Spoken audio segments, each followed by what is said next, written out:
Here are some productivity tips when working from home. So start the day the right way. Set yourself a time each morning to get up, get dressed, brush your teeth, have a glass of water. I do my exercise first whilst listening to podcasts and good influence, or doing my yoga stretches, whatever works for you for meditation. Do your journaling, set your goals for the day if you've not set them the night before. And then actually I normally get dressed and I get into my either gym gear if I've got an active day working online, teaching dance and social media. But I always, with my students, we always do some movement and fitness anyway. And then I've done my live vlog. Get the things out of the way that take your energy if you're a morning person, but I genuinely recommend getting those things done on a morning so you know that your personal development time will get done first thing on a morning. Also with my live vlogs, they'll get done. And then also I'll do my phone calls, because again, it's doing the things that you least enjoy. I get really anxious over phone calls, so I do them first. AirPods in, clean around, normally after the kids still of the chaos. And then I sit down and get on with my day. But also throughout my day, I always say I run it a bit like a HIIT class. So it's high intensity interval working. Or you might have heard of the Pomodoro technique. So I work in short bursts.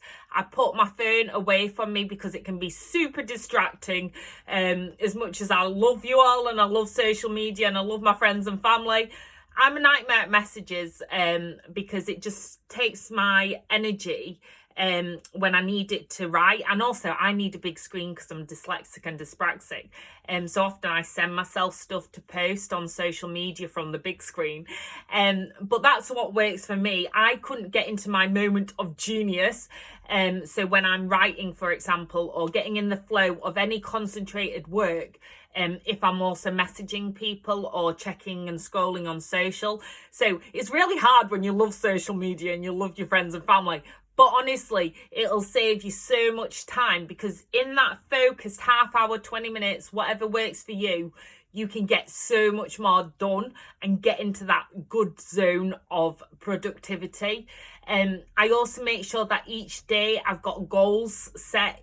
Sometimes I do overwhelm myself, but at the end of the day, I evaluate what I've done and what I haven't done, and schedule it for the next day, or move around my diary and make sure that I've got a clear plan of action at the end of each evening, so then I can start the day the right way. Also, I'm big on goal setting, so overlooking all your work, your life commitments, your health, getting in your fitness for me is massively important, because honestly, the best work I do is when my mind and my body is healthy and fit. And so that's why I always say do your personal development and your exercise first thing, because it gets you in the right mood, the right zone to face whatever the day throws at you. Especially when you're working from home, it can feel quite isolating and quite overwhelming on your own. And I've been awful in the past for working all hours, getting up at 4, 5 in the morning, then going to bed at 2 a.m. But I know I need my sleep. I need at least 7.5 hours sleep to be able to do my work well. Otherwise, I just end up snacking loads and just not being as productive, and everything feels like it takes a lot more energy. So getting your morning routine and your evening routine well. Do something that you enjoy as well. So self-care is just as important. It's how you take your power back of difficult situations. So I know that I schedule in my fitness and my self-care as I would a work meeting, because what I've found is I will give much more respect to a client and a friend and helping them than I would myself. But one thing I've learned is you have to be your own kind boss and your own unconditional best friend. And I've got a natural nature to put everyone else's needs first, and which I don't want to change. But at the same time, something that I've been working on is thinking, okay, so now I need to get this done in the day. I'll have to respond later. Also, planning out your time. So thinking, okay, if I am going to go on social media, because a lot of us work online, and have communities on social media. I'm just going to do it at certain times in the day for a certain allotted amount of time, because I'm sure we've all done it where we scrolled, got distracted, or tried to comment, and we're all over the place, and then before you know it, your day's gone, and you're kind of staying up late, and then it gets into a difficult cycle. But don't worry if you do get into a bad cycle. That's why I always say at the end of the day, set those goals for the following day. And again, start the week well, so not just start the day.